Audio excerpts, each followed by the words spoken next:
Maria wiped down the corner booth for what felt like the 100th time that morning. At 32, she had been working at the Silver Spoon Diner for 8 years now. The yellow uniform with white trim had become like a second skin to her. Every morning at 7 sharp, he would arrive, Mr. Harrison, an elderly gentleman in his late 70s, always wore the same charcoal gray coat and black fedora. His weathered face carried stories of a long life, and his warm smile never failed to brighten her day. "Good morning, Mr. Harrison," Maria would say, already preparing his usual order. "Good morning, my dear," he would respond, his voice gentle and kind. 2 slices of toast, lightly buttered. 1 cup of black coffee. That was all he ever ordered. Maria noticed he would make it last for hours, sitting quietly in his booth, watching the world go by through the large windows. She began to worry about him. Was that all he could afford? The total came to just $4.50. One morning, Maria made a decision. She brought him an extra slice of toast and a small bowl of fruit. "Oh, no, I didn't order this," Mr. Harrison said politely. "It's on the house," Maria smiled. "We had extra this morning." He looked at her for a long moment, his eyes glistening. "Thank you, dear. You have a kind heart." This became their routine. Maria would always find a way to bring him a little extra. Sometimes it was an extra piece of bacon, sometimes a small pastry. She would tell him it was left over or about to be thrown away. Mr. Harrison never complained. He would simply smile, thank her, and eat slowly, savoring every bite. Months passed this way. Maria learned small things about him. He had been a veteran. His wife had passed away 15 years ago. He lived alone now. No children. He said quietly one morning, no family left. Maria's heart ached for him. She started checking on him more frequently during her shifts, refilling his coffee, chatting for a few minutes when the diner was slow. "You remind me of my late wife," Mr. Harrison told her one day. "She had your kindness, your warmth. The world needs more people like you, Maria." She felt tears prick her eyes. "You're very kind to say that, Mr. Harrison." The other waitresses noticed. Some teased her gently. "That's your favorite customer, isn't it?" They would joke, but Maria didn't mind. There was something about Mr. Harrison that touched her deeply.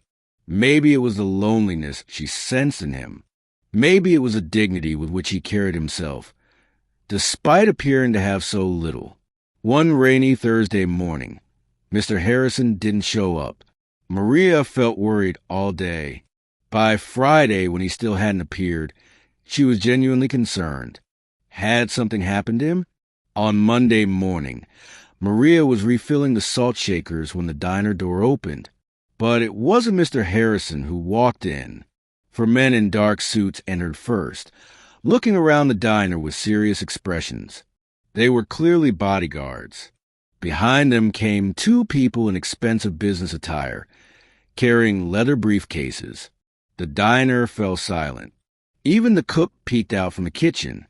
One of the lawyers, a tall woman with sharp features, looked around.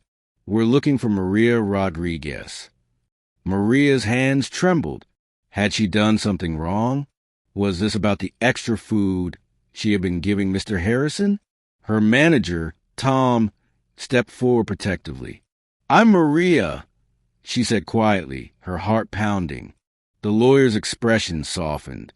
"Miss Rodriguez, we represent the estate of Thomas Harrison. May we speak with you privately?" "Estate?" Maria felt the blood drain from her face. "Is Mr. Harrison?"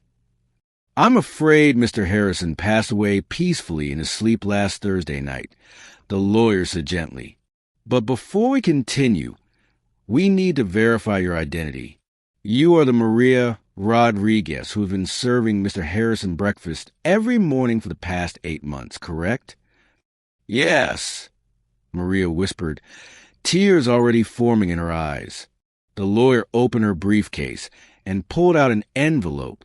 Mr. Harrison left specific instructions regarding you in his will. Miss Rodriguez, Mr. Harrison was not the struggling pensioner you believed him to be. Maria wiped her eyes, confused. The lawyer continued. Thomas Harrison was the founder of Harrison Manufacturing. He sold his company 5 years ago for $420 million. He was quite wealthy, Miss Rodriguez. The diner erupted in gasps. Maria felt dizzy. But the toast, he only ever ordered. Mr. Harrison had been coming to this diner every morning as a test, the lawyer explained. After his wife died, he became quite isolated. He wanted to see if anyone would show him kindness without knowing who he was. He visited dozens of establishments over the years. This was the only place where someone truly cared for him. The lawyer handed Maria the envelope. He has left you $2 million, Miss Rodriguez. He said in his will, and I quote, to Maria, who fed me when she thought I was hungry, who talked to me when I was lonely, who treated me with dignity when she believed I had nothing. She gave from her heart, expecting nothing in return. That is the rarest treasure in this world. Maria collapsed into the nearest booth, sobbing. The other waitresses gathered around her, tears streaming down their own faces. There's more, the lawyer said softly. He also established a scholarship fund in your name. $1 million to help young people in your community pursue education. He wanted your kindness to ripple outward. That afternoon, after the lawyers left, Maria sat in Mr. Harrison's usual booth. She touched the worn leather seat where it sat so many mornings, and she wept for the kind old man who had tested the world and found, in her simple acts of service, something worth rewarding. She never worked another day at the diner, but she never forgot the lesson. True kindness asks for nothing in return. It simply gives because that is what the heart demands. And somewhere, she hoped Mr. Harrison was reunited with his beloved wife, telling her about the waitress in the yellow uniform who reminded him that goodness still existed in the world.